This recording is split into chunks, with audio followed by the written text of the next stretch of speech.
নির্মাণের ৩ বছর না যেতেই অনেকটা পরিত্যক্ত হয়ে পড়েছে বান্দরবান শহরের টানেল। অযত্ন অবহেলায় খানাখন্দ ও গর্তে ভরে গেছে রাস্তা। বিভিন্ন অংশে ফাটল সৃষ্টি হয়, টানেলের দেয়াল বেয়ে নামছে পানি। এমনকি গাড়ি পার্কিংয়ের স্ট্যান্ড হিসেবেও ব্যবহার করা হচ্ছে টানেলটি। এ বিষয়ে দ্রুত পদক্ষেপ নেওয়ার আশ্বাস কর্তৃপক্ষের। এইচএম সম্রাটের তথ্য ও চিত্রের ডেস্ক রিপোর্ট।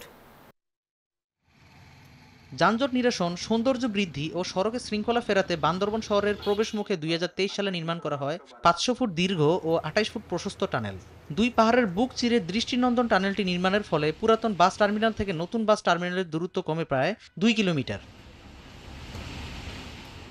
কিন্তু অযত্ন অবহেলায় খানাখন্দ ও গর্তে ভরে গেছে টানেলের ভেতরের রাস্তা। বৃষ্টি হলে টানেলের দেয়াল বেয়ে নামে পানি। বিদ্যুৎ ও লাইটিংয়ের ব্যবস্থা না থাকায় জ্বলছে না লাইট। ময়লা আবর্জনা ও অন্ধকারে ভুতুড়ে গলিতে পরিণত হয়েছে টানেলটি। পরিণত হয়েছে মাদকের আখড়ায়।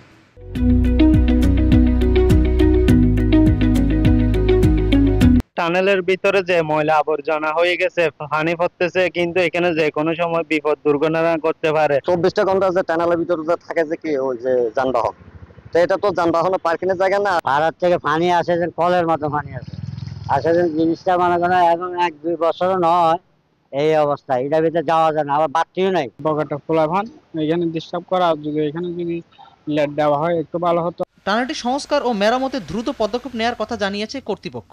ড্রেন আউট হওয়ার জন্য যেগুলো পানি পাইপ গুলা দিচ্ছি, তারপর যেগুলা ইলেকট্রিক কানেকশন মানে বিদ্যুৎ চালার জন্য যেগুলো করতেছি, সবগুলা কিছুদিন পর পর চুরি করে নিয়ে যাচ্ছে। মেইনটেনেন্সের বিষয়গুলো আমরা নতুন স্কিম নিয়ে করে পৌরসভাকে হ্যান্ড ওভার করবো। পৌরসভা নিয়মিত মেইনটেনেন্স করলে এটা একদম নিট এন্ড ক্লিন থাকবে। পার্বত্য চট্টগ্রাম উন্নয়ন বোর্ড বান্দরবনের অর্থায়নে ১২ কোটি টাকা ব্যয়ে এই টানেল নির্মাণ করা হয়। Desk report, news 24।